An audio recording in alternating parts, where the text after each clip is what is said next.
Olá, meu nome é Vanessa Mibos e esse é o As Donas da Arte, o podcast que conta a história de mulheres artistas ao longo da história do Brasil.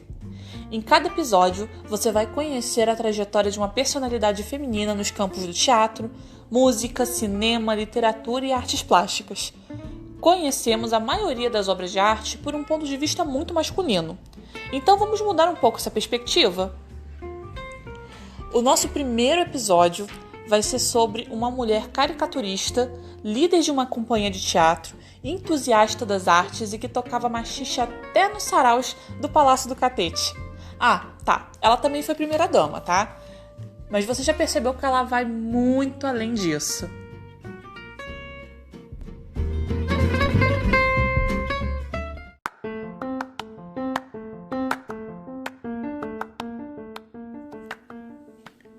O nome da nossa primeira personalidade que terá a sua história contada no nosso podcast é Nair de Tefé. Muita gente pode conhecer ela talvez pelo título de nobreza ou por ela ter sido primeira-dama no Brasil. Eu conheci o nome dela bem vagamente até uns 5 anos atrás. E olha que ela passou boa parte da vida dela na cidade que eu nasci, em Petrópolis. E mesmo assim a gente conhecia pouco a história da Nair de Tefé.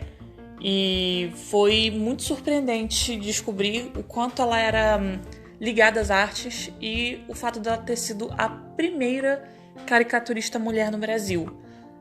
E a gente não saber o que o valor disso, né, na memória artística das mulheres aqui no Brasil, sabe? O início ela começou a fazer as caricaturas dela, como daqui a pouco eu vou traçar na linha do tempo dela. Ela começou a fazer essas caricaturas no iniciozinho da década de 20, na primeira década mesmo década de 20, desculpa, gente. Na primeira década do século 20, na verdade, né? Já no iniciozinho da década de 20 mesmo. E essa época foi uma época que tinha um índice muito grande de analfabetos. Havia um grau muito grande de analfabetismo no Brasil. Então, a charge era uma peça muito chave, assim, pra gente instituir uma comunicação. Então, haver a presença de uma mulher nesse segmento é algo muito significativo. A Nair de Tefé é estranho porque é um pouco controverso o lugar que ela nasceu. Eu fui vendo nas fontes, eu vi que ela nasceu em Petrópolis, eu li que ela nasceu no Rio de Janeiro, eu cheguei ali que ela nasceu em Niterói. Então, o que eu sei é que ela nasceu no estado do Rio de Janeiro. E realmente essas 3 cidades foram cidades muito chaves na vida dela, sabe? Ela, em 1901, ela nasceu no ano de 1886 e ela, em 1901, ela se mudou com a família em Paris. Ela é filha do Barão de Tefé, né? Filha de nobre.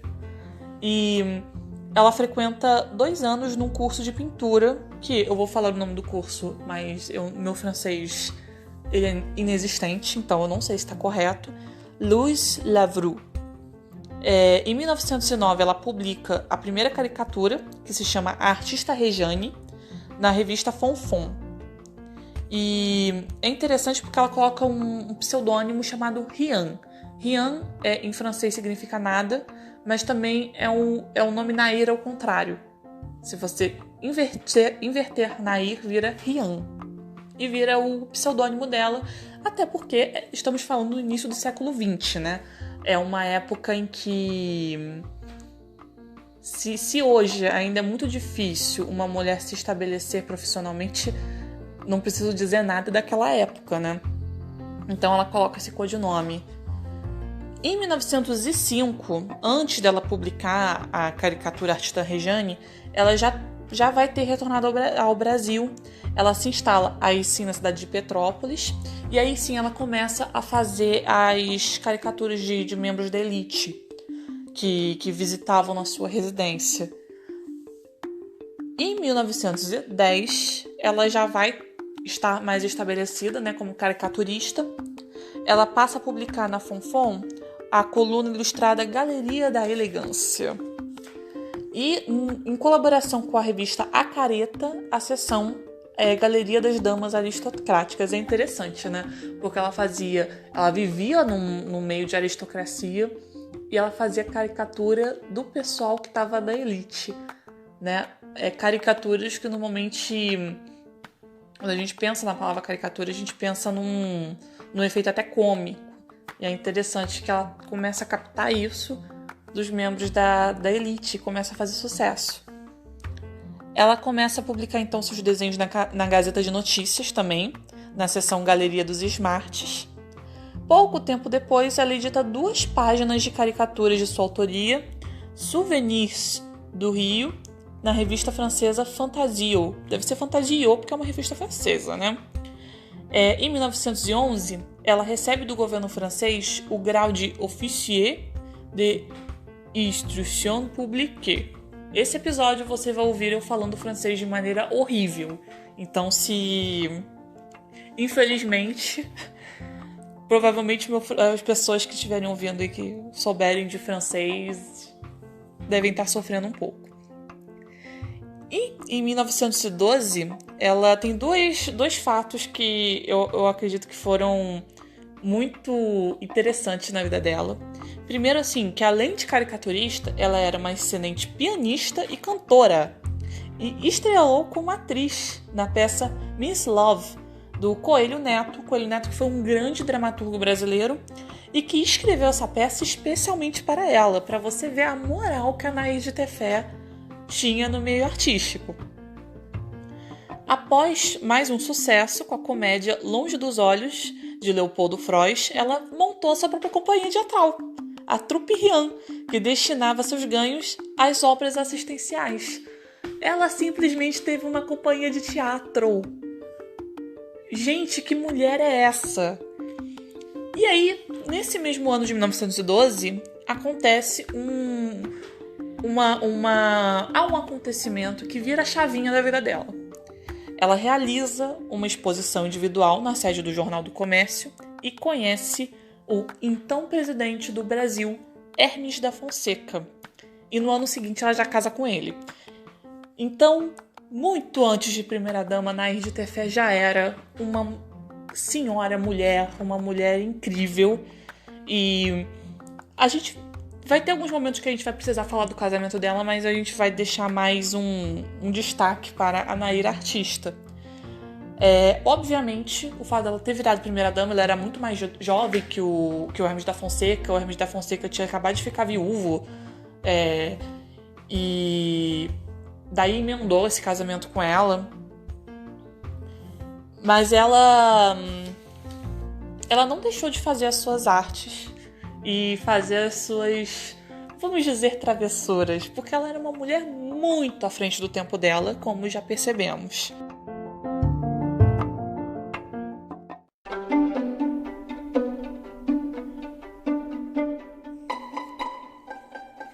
Então chegamos ao fatídico 26 de outubro de 1914, quando Anaís de Tefé organizou um recital de modinhas no Palácio do Catete. Essa noite foi conhecida como a Noite do Corta-Jaca, foi eternizada como a Noite do Corta-Jaca, no qual ela mesma executou, no violão, que era um instrumento considerado maldito na época, o machixe de Chiquinha Gonzaga chamado corta-jaca. Para você ter uma ideia do que era o machixe naquela época, era o que poderia ser o funk hoje em dia, né? Ainda era um estilo musical que sofria muito preconceito e que não era considerado nobre, né? Hoje em dia a gente está vendo que o funk está superando esse estigma, mas ele ainda possui, né? Então o machixe era meio assim. Então você imagina uma pessoa, uma primeira-dama, tocando estilo musical que não era considerado nobre, que era um estilo musical que sofria muito preconceito na época, no Palácio do Catete. O então senador Rui Barbosa, que era um adversário político de Hermes da Fonseca, para você ter uma ideia, quando Hermes da Fonseca ele concorreu à presidência da República, o seu principal adversário era o Rui Barbosa, ele ficou enfurecido. E aí eu vou falar uma parte do discurso de Rui Barbosa sobre a fatídica noite do corta-jaca. Mas o corta-jaca, de quem eu ouvira falar há muito tempo, o que vem a ser ele, senhor presidente? A mais baixa, a mais chula, a mais grosseira de todas as danças selvagens, a irmã gêmea do batuque, do cateretê e do samba. Mas nas recepções presidenciais o corta-jaca é executado com todas as honras da música de Wagner, como não se quer que a consciência deste país se revolte, que as nossas faces se rubeçam e que a mocidade se ria. Essa foi a citação de Rui Barbosa sobre a fatídica noite do corta-jaca. A Nair, na verdade, já tinha o costume de executar em reuniões músicas francesas, italianas, americanas, mas ela recebeu uma sugestão, na verdade, do Catulo da Paixão Cearense, que foi um grande musicista popular brasileiro, de executar uma peça brasileira. E eis que a escolhida foi o corta-jaca. Com o fim do governo de Hermes da Fonseca e um acidente que a Nair de Tefé ela sofreu, o casal ele resolveu viver na Europa, né, por um tempo e retornou ao Brasil em 1920.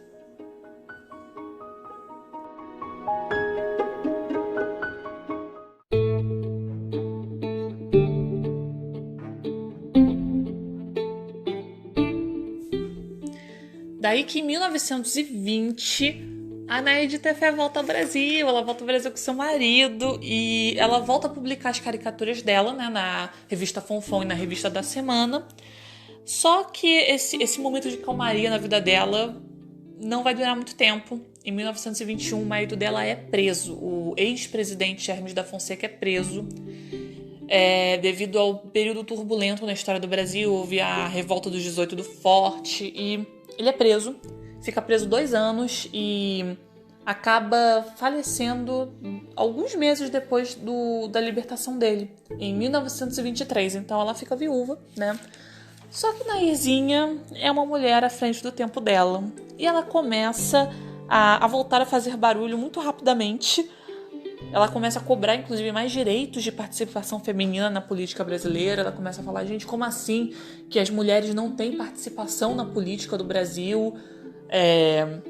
Com certeza influenciada pelo movimento sufragista, né? Ela estava sempre muito antenada ao que acontecia fora do país. E entre 1928 e 1932, ela foi presidente da Associação de Ciências e Letras de Petrópolis e formou a Academia Petropolitana de Letras. E essa associação de Ciências e Letras de Petrópolis, ela se transforma, na verdade, né, em Academia Petropolitana de Letras. Em 1929, ela tomou posse na Academia Fluminense de Letras, né, que é uma outra instituição. E ao voltar a morar no Rio de Janeiro, olha só, ela mandou construir o Cinema Rian. Sim, um cinema, na Avenida Atlântica, coração de Copacabana. E depois, né, em 1946, ela é comprada pelo Grupo Severiano Ribeiro, né? Mas você imagina só, a mulher fez um cinema. Um cinema! É impressionante. E ela depois, né, já no finalzinho da vida dela, ela mudou-se para Niterói, né? Ela adotou 3 filhos. Ela formou uma família com esses 3 filhos adotivos, sempre muito independente, né? Em 1974, ela lançou um livro chamado A Verdade sobre a Revolução de 22, que é uma espécie de autobiografia, né? Ela morre no dia do aniversário dela, no dia 10 de junho de 81, no aniversário de 95 anos. Sim, Nair de Tefé, ela viveu por 95 anos, ela atravessou o século XX praticamente. E, como eu disse, é impressionante como a gente não sabe, não conhece a história de vida dela, como a gente não tem ideia de que uma mulher que é caricaturista, uma mulher que já teve uma companhia teatral, uma mulher que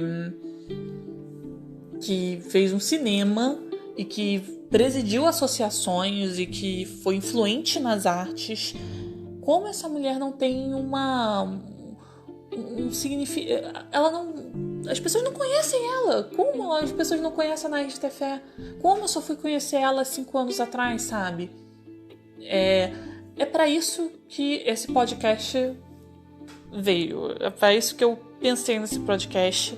Eu sou diretora de teatro, eu sou atriz, eu escrevo alguns poemas também nas horas vagas.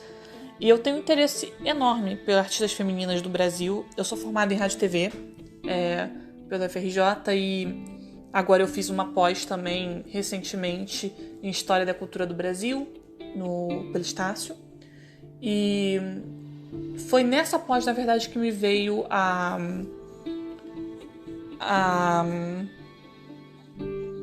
ideia, porque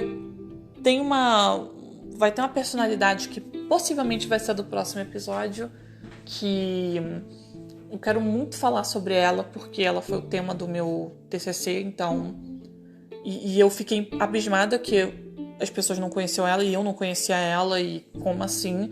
E aí eu comecei a perceber que existiam outras personalidades femininas que eu também não conhecia e que foram muito importantes para a arte do Brasil, e como assim que a gente só consegue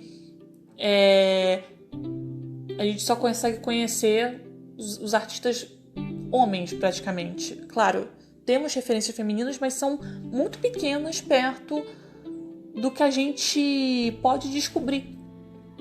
As mulheres no Brasil, já há muito tempo atrás, já causavam muito na história da arte. Então, esse podcast é para isso. É pra gente conhecer, sabe, as mulheres que foram relevantes na arte, e isso de uma maneira bem interseccional, né? De uma maneira que a gente também fale de mulheres negras, tanto com a mesma importância das mulheres brancas, das mulheres LGBTs, sabe? Que a gente mostre as mulheres que façam arte, porque eu, como artista, quando eu encontro uma referência do tamanho de uma Naide Tefé, sabe? Quando eu encontro uma referência nesse grau, a gente se sente até mais confiante, né? A gente percebe que o campo da arte não é necessariamente um campo de domínio masculino, de narrativas masculinas, que a gente pode construir as nossas narrativas como mulheres. E isso é muito importante. E você que ouviu esse podcast até o finalzinho, eu agradeço imensamente. A princípio, ele vai ser lançado sempre na segunda sexta-feira do mês. Mas eu pretendo que mais adiante, quando eu estiver mais craque aí em fazer podcast, a gente transforme em quinzenal, assim. A gente consiga entregar ou 2 mulheres por mês, né? 2 artistas mulheres por mês, ou quem sabe algo que tenha parte 1, parte 2. O que vocês acham? Ainda está muito aberto, mas segunda sexta-feira do mês vamos ter podcast As Donas da Arte, para mostrar as donas da arte todas as mulheres que dominaram a história da arte no Brasil. Beleza?